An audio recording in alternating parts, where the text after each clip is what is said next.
नमस्कार किसान भाइयों बहनों, दूरदर्शन किसान के खास कार्यक्रम कृषि दर्शन में आप सभी का स्वागत है। मैं हूं अदिति शर्मा। किसान भाइयों बहनों, इस वक्त विश्व भर में कोरोना महामारी का दौर है और ऐसे में भी आप लोग खेतों में कड़ी मेहनत कर रहे हैं ताकि देश भर में अन्न की आपूर्ति हो सके। और ऐसे में जरूरी है कि हमारी सरकार जो भी कदम आपके सहयोग के लिए उठा रही है उसकी जानकारी आप तक पहुंच सके। इसी दिशा में हमारा एक कार्यक्रम हम आपके लिए लेकर आए हैं। तीनों सेगमेंट्स रहेंगे, विज्ञान और किसान, कृषि स्टार्टअप और फार्मिंग इंडिया। और इन तीनों सेगमेंट्स के जरिए हम आपको कुछ खास जानकारी देंगे प्रधानमंत्री किसान सम्मान निधि के बारे में भी। तो फिर आइए आज के हमारे इस अंक की शुरुआत करते हैं।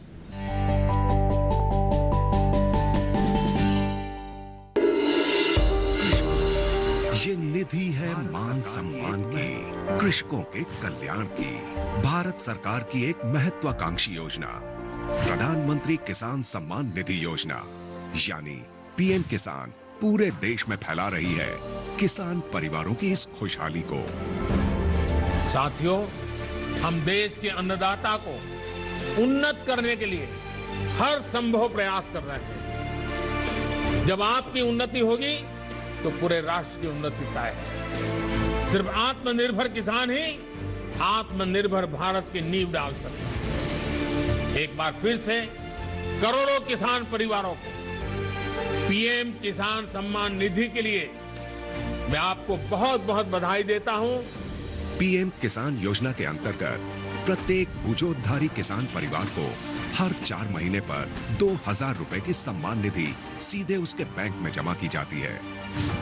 इस योजना का उद्देश्य किसानों की खेती संबंधी जरूरतों को पूरा करना और किसानों की आय में वृद्धि करना है। మేము అన్నిటికీ సంతోషంగా తెచ్చుకుంటున్నాము, మంచిగా వస్తున్నాయి మాకు। पीएम किसान एक खूब फायद्याची योजना है। इस योजना के बाद साहूकार से कोई कर्ज नहीं लेना पड़ रहा। प्रधानमंत्री किसान निधि योजना से जो मेरे को 6000 रुपए सालाना के मिलते हैं, उससे मैं बहुत खुश हूँ। మాకు ఇప్పుడు కూడా पीएम किसान వల్ల మా కష్టాలకు అప్పులు లేవు। मैंने 6000 मिल गया, ये बहुत खुशी का काम जब आ गया। आज देश में ये कारवां बढ़ता हुआ पीएम किसान के 10 करोड़ से ज्यादा लाभार्थियों तक पहुंच गया है और अब तक 1,15,000 करोड़ रुपए की सम्मान निधि सीधे किसानों के खातों में जमा हो चुकी है। पीएम किसान विश्व की सबसे बड़ी डायरेक्ट कैश ट्रांसफर योजना है। इस कोरोना काल में भी देश के किसानों हमारे कृषि क्षेत्र में अपने दायित्व को निभाते हुए अन्न की रिकॉर्ड पैदावार की है। आप कृषि में नए नए तरीके आजमा रहे हैं। आपके प्रयासों को पीएम किसान सम्मान निधि की एक और किस्त और मदद करने वाली है। आज अक्षय तृतीया का पावन पर्व है। कृषि के नए चक्र की शुरुआत का समय है और आज ही करीब 19,000 करोड़ रुपए किसानों के बैंक खातों में सीधे ट्रांसफर किए गए हैं। इसका लाभ करीब करीब 10 करोड़ किसानों को होगा। योजना में 100% खर्च का वहन भारत सरकार द्वारा किया जाता है। लाभार्थी किसानों की पहचान की जिम्मेदारी राज्य सरकारों की है। इस काम को तेज, आसान और पारदर्शी बनाने के लिए भारत सरकार द्वारा एक पोर्टल www.pmkisan.gov.in का संचालन किया जा रहा है। इस सुविधा के कारण लाखों किसानों के बैंक खाते में सम्मान निधि पहुंच जाती है। किसानों की शंकाओं और शिकायतों के तुरंत और प्रभावी समाधान के लिए भारत सरकार ने एक हेल्पलाइन सेवा शुरू की है। हेल्पलाइन नंबर है 155261। ये सेवा 24 घंटे और 365 दिन उपलब्ध रहती है। भारत सरकार ने पीएम किसान के नाम से एक मोबाइल ऐप भी लॉन्च किया है, जिससे किसानों को अनेक सुविधाएं भी मिल रही हैं। पीएम किसान सम्मान निधि की 8वीं किश्त के रूप में आज माननीय प्रधानमंत्री श्री नरेंद्र मोदी जी द्वारा 9.5 करोड़ से ज्यादा अन्नदाताओं के खातों में 19,000 करोड़ रुपए से अधिक की राशि का हस्तांतरण किया जा रहा है।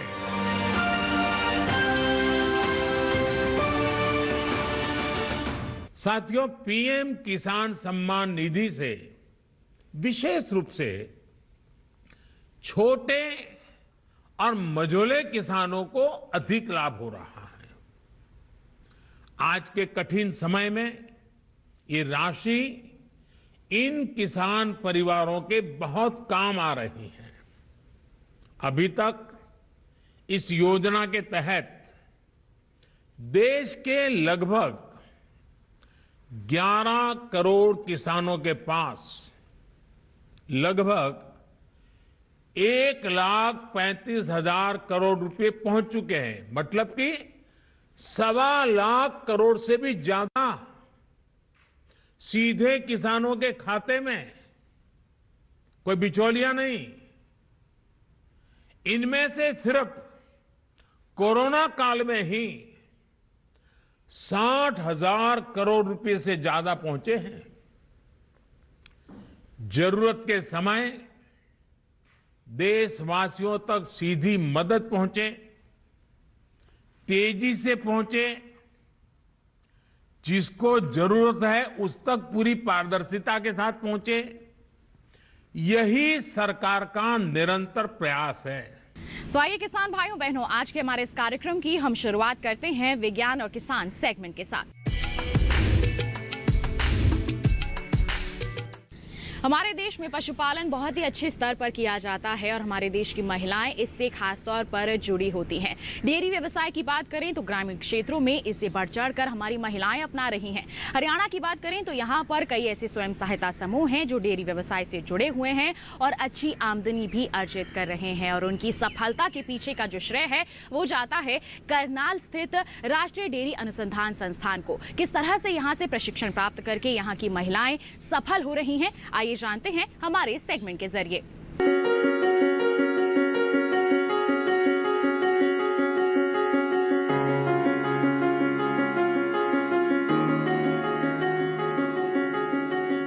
राष्ट्रीय डेयरी अनुसंधान संस्थान हरियाणा के करनाल में है। ये महिलाओं को आर्थिक रूप से आत्मनिर्भर बनाने के लिए एक विशेष परियोजना चला रहा है। परियोजना का नाम है डेयरी आधारित माध्यमिक कृषि के माध्यम से ग्रामीण महिलाओं की आजीविका में सुधार। ये ऐसी परियोजना है जो डेयरी के क्षेत्र में आने के लिए ग्रामीण महिलाओं को प्रेरित करती है।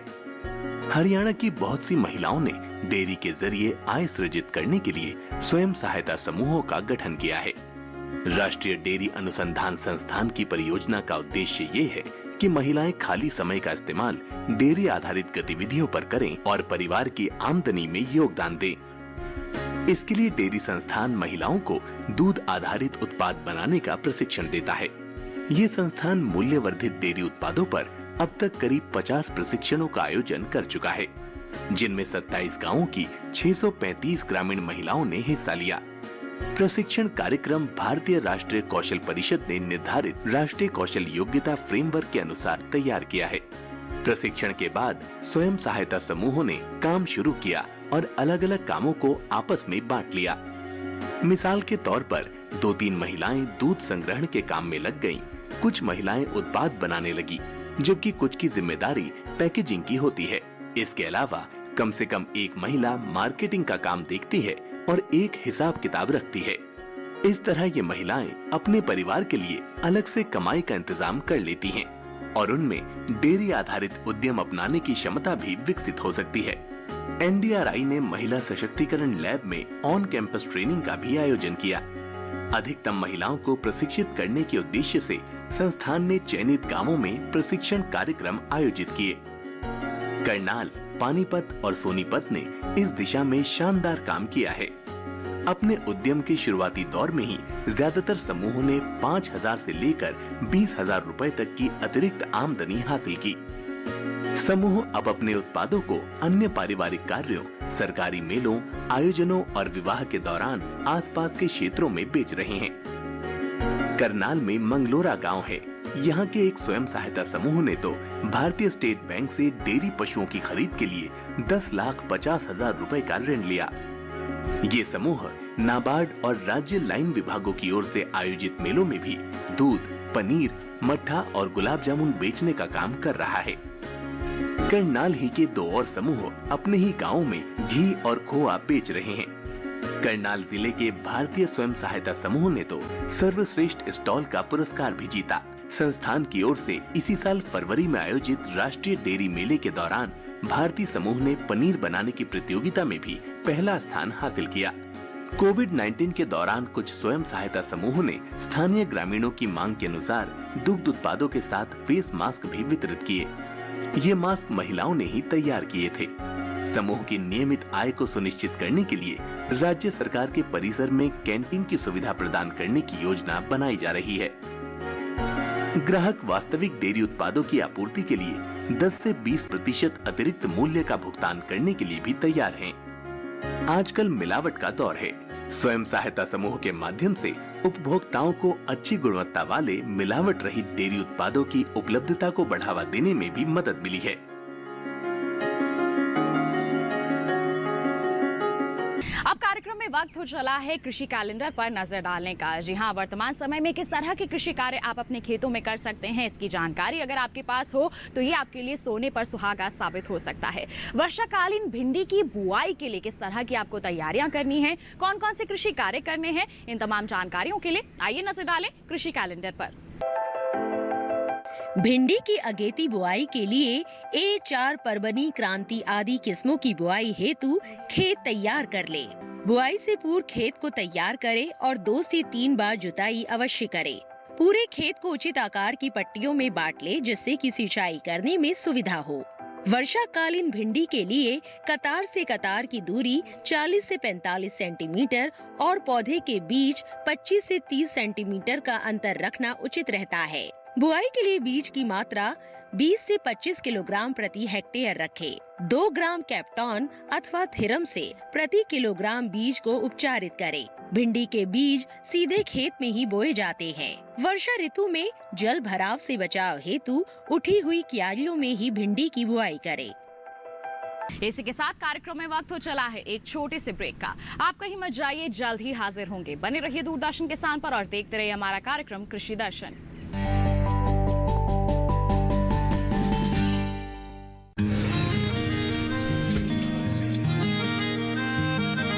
क्या बात है भाई, आजकल तो काफी खुश नजर आ रहे हो।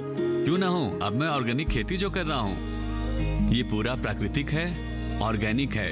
इसमें हमारे खेत, हमारी फसल और हमारी जेब सब फायदे में होते हैं और इसमें लागत भी कम है।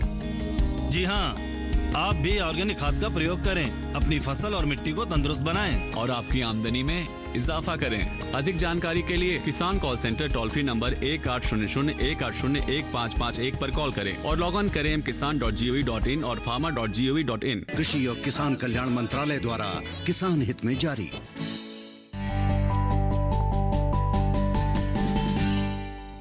ब्रेक के बाद दूरदर्शन किसान के कार्यक्रम कृषि दर्शन में आप सभी का फिर से स्वागत है। आइए अब नजर डालते हैं कृषि स्टार्टअप सेगमेंट पर।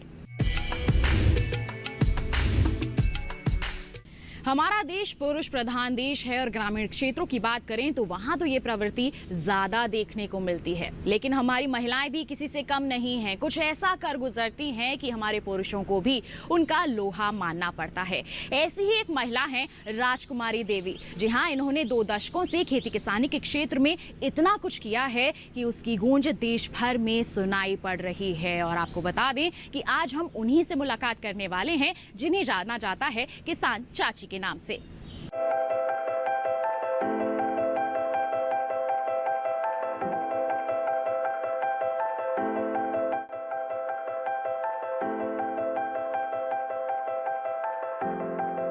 ग्रामीण इलाकों में किसी महिला का घर से बाहर निकलना और अपने दम पर कुछ कर दिखाना कभी भी आसान नहीं रहा है। 20 साल पहले ये सोच और भी प्रबल थी। घर की दहलीज के बाहर अपने बूते कुछ करने का जज्बा मजाक की वजह और तानाकशी का कारण बन जाता था। राजकुमारी देवी के साथ भी ऐसा ही हुआ, लेकिन एक बार जब कामयाबी ने कदम चूमने शुरू किए तो लोगों का रवैया भी बदल गया। ताना देने वाले उनकी तारीफें करने लगे और मजाक उड़ाने वाले गुणगान। बात आज से 2 दशक पहले की है। राजकुमारी के ससुर ने बेटों का बंटवारा कर दिया और यूं उनके पति अवधेश चौधरी के हिस्से में जमीन का छोटा सा टुकड़ा आया। इतनी कम जमीन पर घर का खर्च चलाना मुश्किल था। वैसे भी उनके गांव आनंदपुर में तंबाकू उगाने का रिवाज था।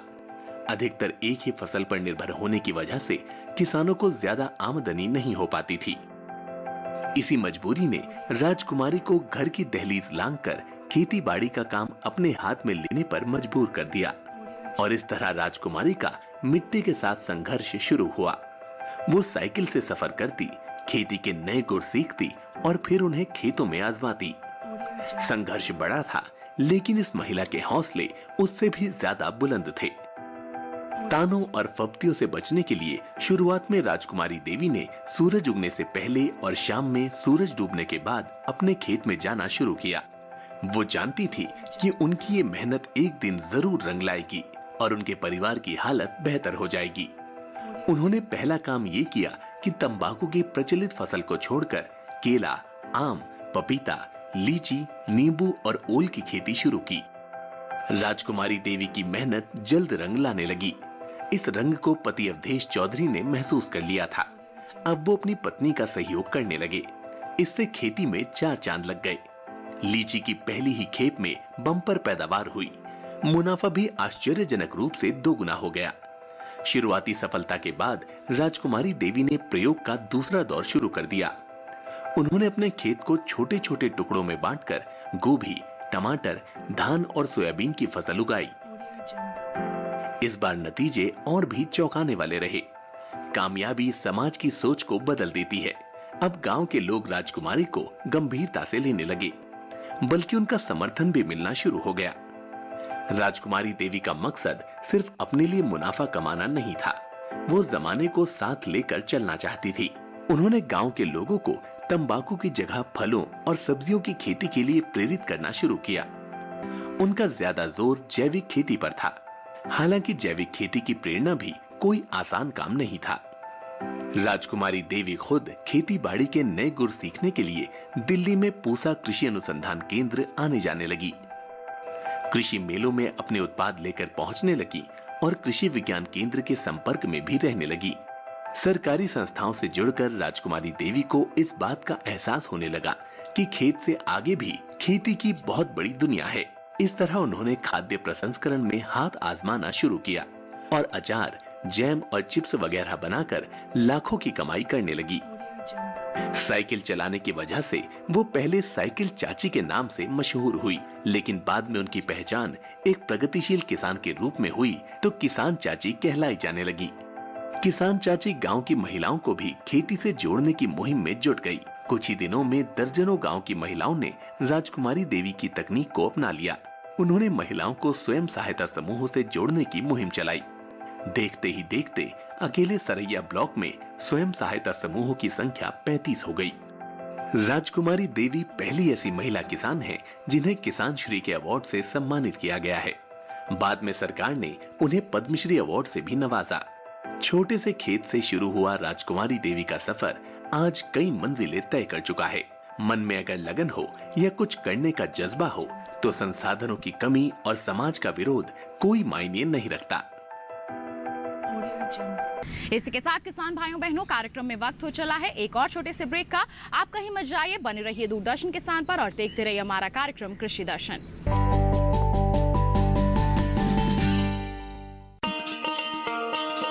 किसान भाइयों गांठ बांध लो, गांठ बांध लो, बात बहुत है काम की, समृद्धि के पैगाम की। मिट्टी के मिजाज को समझो, मिट्टी के हर राज को समझो, मिट्टी की तुम जांच कराओ, मुफ्त सॉइल हेल्थ कार्ड ले जाओ।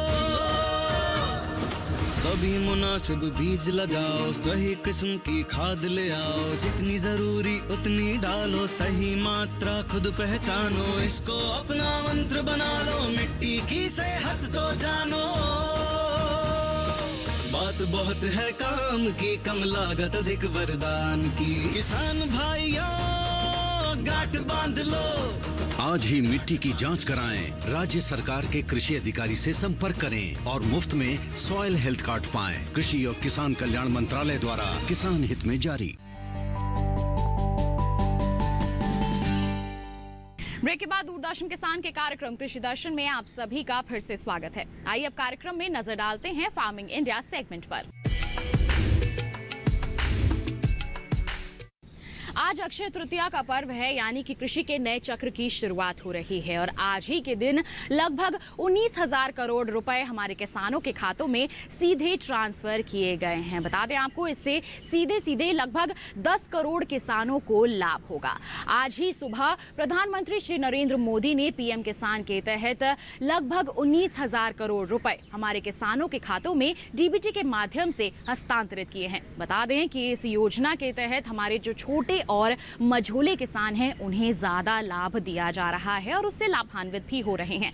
आइए इससे जुड़ी तमाम जानकारियों के लिए दिखा देते हैं आपको हमारी ये रिपोर्ट।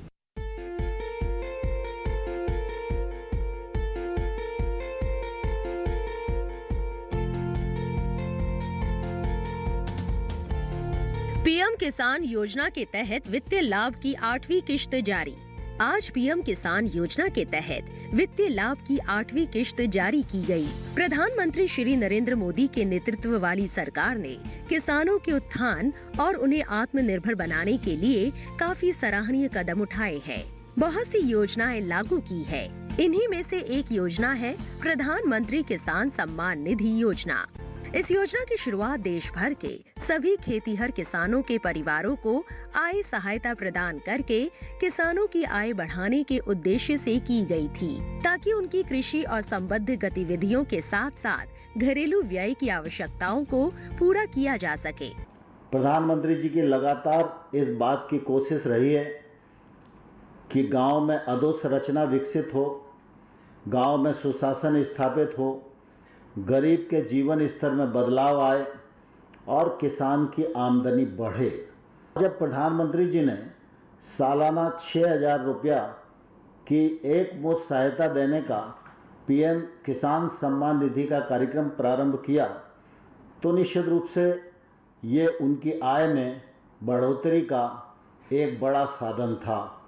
मैं समझता हूँ देश भर में बहुत सारी योजनाएं चलती हैं, लेकिन पीएम किसान का जितना दायरा विस्तृत है, शायद इसकी तुलना में कोई भी योजना ठहरती नहीं है। अभी तक इस योजना के अंतर्गत 10 करोड़ 11 करोड़ 80 लाख किसानों ने अपने को पंजीकृत कराया है। अभी तक 10 करोड़ 82 लाख किसानों को पैसा मिला है और लगभग ये राशि अगर हम देखें तो 1,16,000 करोड़ से अधिक की है। आज भी जब हम प्रधानमंत्री जी के नेतृत्व में इस कार्यक्रम को संपन्न कर रहे हैं, तो आज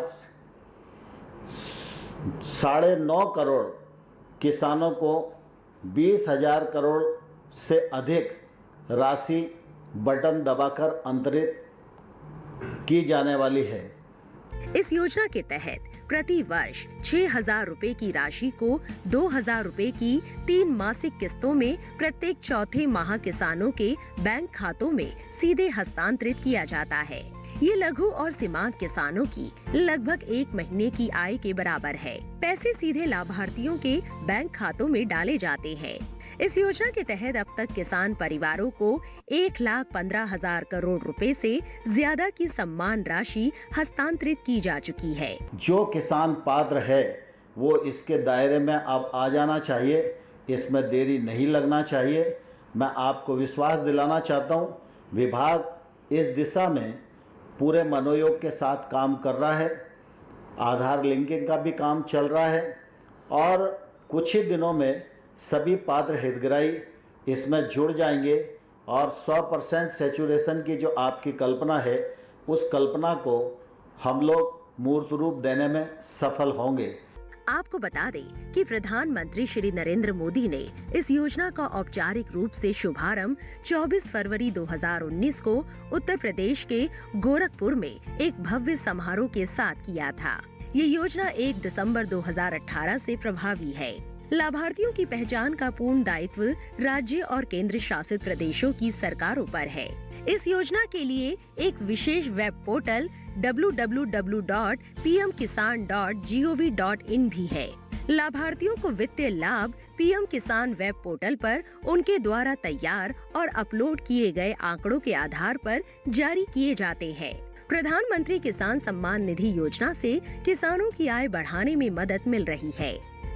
प्रधानमंत्री ने वर्ष 2022 तक किसानों की आय दोगुनी करने का जो लक्ष्य तय किया है, उसमें ये योजना काफी मददगार साबित हो रही है। पात्र किसान योजना का लाभ लेने के लिए जिले के नोडल अधिकारी से संपर्क करें। किसान भाइयों बहनों, हमारे इस कार्यक्रम के माध्यम से कृषि जगत से जुड़ी कई मोबाइल ऐप्स के बारे में हम आपको जानकारी देते हैं, ताकि आप घर बैठे ही उनको डाउनलोड कर सके और उनसे कुछ जानकारियां जो हैं वो हासिल कर सके। आज के हमारे इस अंक में भी हम आपको पीएम किसान मोबाइल ऐप के बारे में बताने वाले हैं। किस तरह से ये आपके लिए फायदेमंद साबित हो सकती है, आइए जानते हैं। देश भर में किसानों तक पहुंच को और अधिक व्यापक बनाने के लिए इलेक्ट्रॉनिक्स और सूचना प्रौद्योगिकी मंत्रालय द्वारा ये ऐप लॉन्च किया गया। पीएम किसान ऐप राष्ट्रीय सूचना विज्ञान केंद्र द्वारा डिजाइन और विकसित किया गया है। पीएम किसान ऐप प्रधानमंत्री किसान सम्मान निधि योजना पर आधारित एप्लीकेशन है। किसान मोबाइल ऐप को कृषि, सहकारिता और किसान कल्याण विभाग द्वारा सभी राज्यों और केंद्र शासित प्रदेशों में लागू किया गया है। भारत सरकार ने लघु और सीमांत किसानों की आय बढ़ाने के लिए एक नई केंद्रीय क्षेत्र योजना प्रधानमंत्री किसान सम्मान निधि शुरू की। सरकार द्वारा पीएम किसान ऐप के तहत कृषि योजनाओं की जानकारियां और लाभार्थियों तक उसकी पहुंच के लिए कई उपाय किए जा रहे हैं। इस ऐप में योजना के लिए अनिवार्य स्व पंजीकरण, भुगतान की स्थिति की जांच और आधार के अनुसार नाम में सुधार करने की सुविधा भी उपलब्ध है। अब कार्यक्रम में वक्त हो चला है ट्विटर प्लेट पर नजर डालने का। जी हाँ, क्या कुछ खास है हमारी ट्विटर प्लेट पर, इसके बारे में हम आपको बताएंगे। एमएसपी के संदर्भ में क्या कुछ अपडेट्स किए जा रहे हैं ट्विटर पर, आइए जानते हैं। आज अक्षय तृतीया का पावन पर्व है। कृषि के नए चक्र की शुरुआत का समय है और आज ही करीब 19,000 करोड़ रुपए किसानों के बैंक खातों में सीधे ट्रांसफर किए गए हैं। इसका लाभ करीब 10 करोड़ किसानों को होगा। पीएम नरेंद्र मोदी ने कहा, बंगाल के किसानों को पहली बार इस सुविधा का लाभ मिलना शुरू हुआ है। कृषि मंत्री नरेंद्र सिंह तोमर ने कहा, प्रधानमंत्री किसान सम्मान निधि योजना के मात्र 2 वर्ष से भी कम की अवधि के भीतर करीब 10 करोड़ 82 लाख किसान परिवारों को लाभ अंतरण सुनिश्चित करना इस सरकार के संकल्प और कार्य क्षमता को दर्शाता है।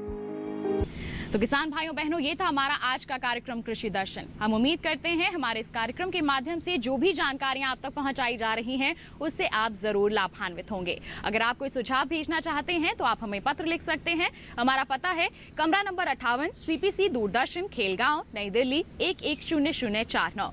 आप हमें ईमेल भी कर सकते हैं। हमारी ईमेल ID है krishidarshandddk@gmail.com। तो बस किसान भाइयों बहनों, अगले अंक में होगी आपसे मुलाकात। तब तक के लिए हमें दीजिए इजाजत। आप बने रहिए दूरदर्शन किसान पर। नमस्कार।